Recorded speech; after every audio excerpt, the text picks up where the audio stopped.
Bonjour, bienvenue dans cette vidéo de présentation de la version 3.53 de Marco.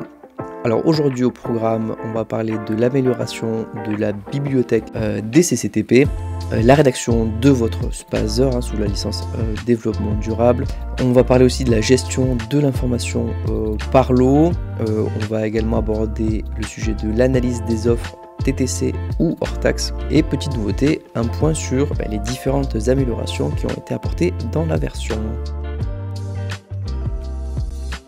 Allez, on commence tout de suite avec l'amélioration de la bibliothèque DCCTP, fonction qui est disponible uniquement en mode SaaS pour rappel. Alors cette nouvelle version 3.53, ça a été l'occasion d'améliorer la gestion de cette bibliothèque qui est désormais connectée à la base AW Solutions, le profil acheteur qui recense le plus grand nombre d'appels d'offres. Alors vous tapez le mot-clé de votre recherche, vous dites si vous souhaitez rechercher uniquement dans le titre ou également dans le corps du CCTP, affiner si besoin, travaux, fournitures, services, pays, au niveau des dates et des formats.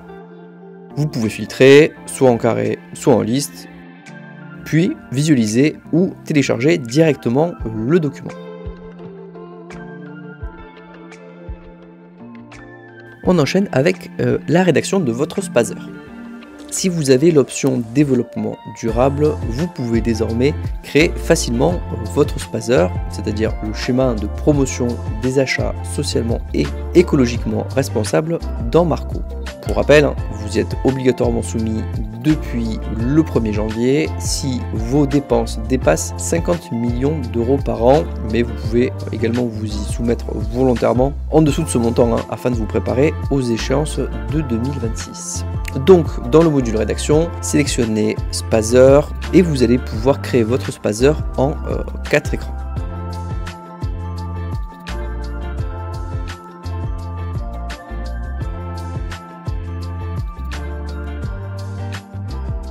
L'axe social, l'axe environnemental, l'axe économique et l'axe gouvernance. Marco propose sur l'ensemble des questions des conditions standards, des clauses toutes prêtes pour vous faciliter la tâche, ainsi que des listes de propositions concernant les objectifs, les moyens d'action et les indicateurs.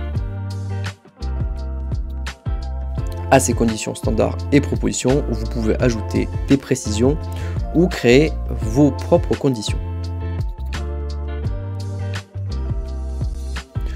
Comme d'habitude, Marco vous apporte toute l'info nécessaire dans son aide juridique.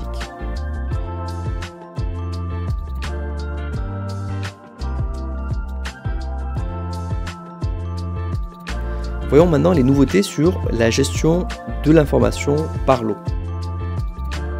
Si vous avez l'option Redact Plus qui vous permet de gérer les contrats complexes tels que les accords cadres hybrides ou composites, vous pouvez désormais gérer la forme de variation des prix par lot afin d'avoir des lots à prix ferme, d'autres à prix actualisables ou encore d'autres à prix révisables. À l'écran Gestion des lots, sélectionnez le plus pour sélectionner les données qui seront différentes par lot. À ce jour, vous n'aurez que le type de variation des prix, mais dans les versions futures, vous aurez beaucoup plus de données, comme par exemple les pénalités. Les données saisies font l'objet d'un écran dédié, type de variation des prix par lot, puis comme d'habitude, formule de variation des prix par lot.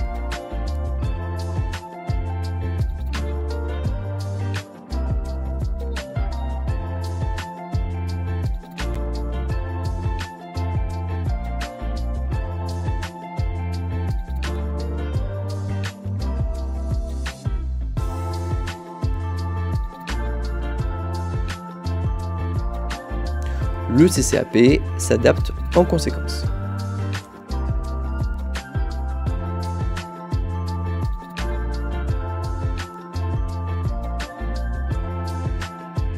Voyons maintenant l'analyse des offres en TTC ou hors taxe. Désormais, à l'écran Gestion des étapes de la procédure, vous avez la possibilité de choisir une analyse des offres en hors taxe ou en toute taxe comprise. Les éditions s'adaptent en conséquence, ainsi que le calcul du montant de la notification.